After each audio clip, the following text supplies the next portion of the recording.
भगवते वासुदेवाय. तर आपण श्रीमद भागवत महापुराण पाहत आहोत आणि त्यातील हा आपला 12वा स्कंद. 12व्या स्कंदातील अध्याय प्रथम अध्यायामध्ये आपण कलियुगातील राजवंशांचे वर्णन पाहणार आहोत. परीक्षिताने विचारले, मुनिवर्य, यदुवंश भूषण श्रीकृष्ण परमधामाला गेल्यानंतर पृथ्वीवर कोणत्या वंशांचे राज्य झाले ते मला सांगा. श्रीसुक म्हणाले, राजा जरासंधाचा पिता बृहद्रथ यांच्या वंशात पुरंजन नावाचा शेवटचा राजा होईल. त्याचा मंत्री शुनक त्या राजाला मारून आपला पुत्र प्रद्योत याला राजा करील. प्रद्योताचा पुत्र पालकाचा विशाखयूपाचा राजक आणि राजकाचा पुत्र नंदीवर्धक होईल. हे 5 प्रद्योतन 138 वर्ष पृथ्वीचा उपभोग घेतील.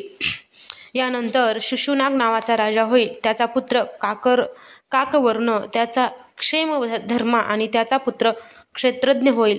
क्षेत्रज्ञाचा विधिसार त्याचा अजातशत्रू त्याचा दर्भक आणि दर्भकाचा पुत्र अजय होईल. अजयाचा नंदीवर्धक आणि त्याचा महानंदी. शिशुनाग वंशामधील हे 10 राजे 360 वर्ष पृथ्वीवर राज्य करतील. परीक्षिता, महानंदीला क्षुद्रपत्नीपासून नंद नावाचा बलवान पुत्र होईल. महानंदी हा महापद्म नावाच्या निधीचा अधिपती होईल. क्षत्रिय राजांचा तो नाश करील. तेव्हापासून बहुधा राजे क्षुद्र आणि अधार्मिक होतील. महापद्य हा पृथ्वीवर एक क्षत्रिय अंमल करील. त्याची आज्ञा कोणीही मोडणार नाही. जणू दुसरा परशुरामच असा तो क्षत्रियांचा विनाश करील. सुमाल्य इत्यादी त्याचे 8 पुत्र होतील. ते सर्व राजे होऊन 100 वर्षपर्यंत या पृथ्वीचा उपभोग घेतील. चाणक्य नावाचा कोणी एक ब्राह्मण विख्यात 9 नंदांना मारविल. त्याचा नाश झाल्यावर कलियुगामध्ये मौर्यवंशी राजे पृथ्वीचे राज्य करतील. तोच ब्राह्मण चंद्रगुप्त मौर्याला राजपदाचा अभिषेक करील. त्याचा पुत्र वारिसार आणि त्याचा अशोकवर्धन होईल. त्याचा पुत्र सुयशाचा समंताचा शालिशुक आणि शालिशुकाचा सोमशर्म्याचा शतधन्वा आणि शतधन्व्याचा पुत्र बृहद्र होईल. हे कुरुवंश विभूषणा. मौर्य वंशाचे हे 10 राजे कलियुगामध्ये 137 वर्ष पृथ्वीचा उपभोग घेतील. बृहद्रव्याचा सेनापती पुष्यमित्र शुंग राजाचा वध करून स्वतः राजा होईल. त्याचा मुलगा अग्निमित्र आणि अग्निमित्राचा सुज्येष्ठ होईल. सुज्येष्ठाचा वसुमित्राचा बद्रकाचा पुलिंदाचा घोष आणि घोषाचा पुत्र वज्रमित्र होईल. वज्रमित्राचा भागवत आणि त्याचा पुत्र देवभूती होईल. शुंग विषांचे हे 10 राजे 100 वर्षापेक्षा अधिक काळ पृथ्वीचे पालन करतील. परीक्षिता, त्यानंतर पृथ्वी कण्व वंशाकडे जाईल. हे राजे कमी गुणवान असतील. शुंग वंशाचा राजा देवभूती हा स्त्रीलंपट असेल. त्याचा मंत्री कण्ववंशी बुद्धिमान वसुदेव त्याचा वध करील आणि स्वतः राज्य करेल. त्याचा पुत्र भूमित्र त्याचा नारायण आणि नारायणांचा सुशर्मा या नावाने प्रसिद्ध होईल. कण्ववंशातील हे 4 राजे कलियुगामध्ये 345 वर्ष पृथ्वीचा उपभोग घेतील. कण्ववंशी सुशर्म्याचा बली नावाचा एक शूद्रसेवक सुशर्म्याला मारून तो काही काळ स्वतः पृथ्वीवर राज्य करेल. तो अंध्र जातीचा व दुष्ट असेल. यानंतर त्याचा भाऊ कृष्ण हा राजा होईल. कृष्णाचा पुत्र श्रीशांतकर्ण आणि त्याचा पौर्णिमास होईल. पौर्णिमासाचा लंबोदर आणि लंबोदराचा पुत्र चिबिदलक होईल. त्याचा मेघ स्वाती त्याचा आटमान त्याचा अनिष्ठ कर्मा त्याचा हलेय आणि त्याचा तलक त्याचा भूरिशभिरू आणि त्याचा पुत्र सुनंदन होईल. सुनंदनाचा पुत्र चकोर होईल. चकोराला बहु नावाचे 8 पुत्र होतील. त्यापैकी शिवस्वाती हा वीर असेल. त्याचा गोमती पुत्र आणि त्याचा पुत्र पुरीमान होईल. त्याचा मेदशिरा हे मेदशिराचा शिवस्कंदाचा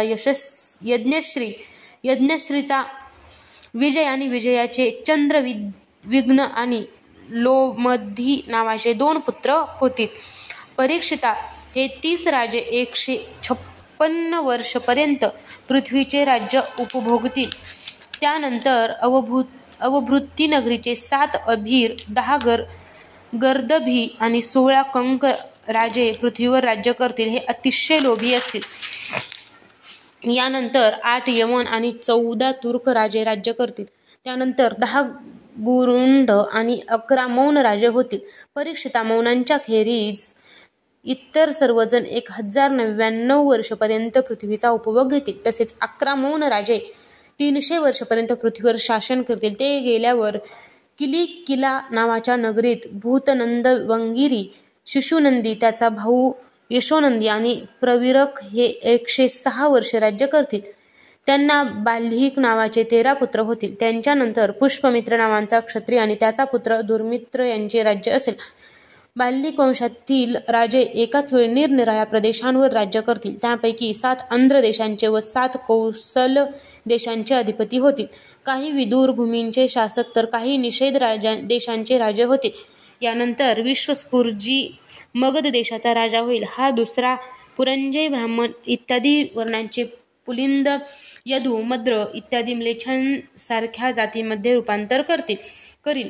हा इतका दुष्ट असेल की तो 3 वर्णांशिवाय असलेल्या जनतेची स्थापना करील. आपल्या शौर्याने तो क्षत्रियांचा विध्वंस करील व पद्मवतीपुरी या राजधानी हरिद्वारापासून प्रयागापर्यंतच्या पृथ्वीचे राज्य करील. हळूहळू सौराष्ट्र, अवंती, आभिर, सूर, अर्बुद आणि मालव देशातील ब्राह्मण संस्कारशून्य होतील. तसेच राजे सुद्धा शूद्रतुल्य होतील.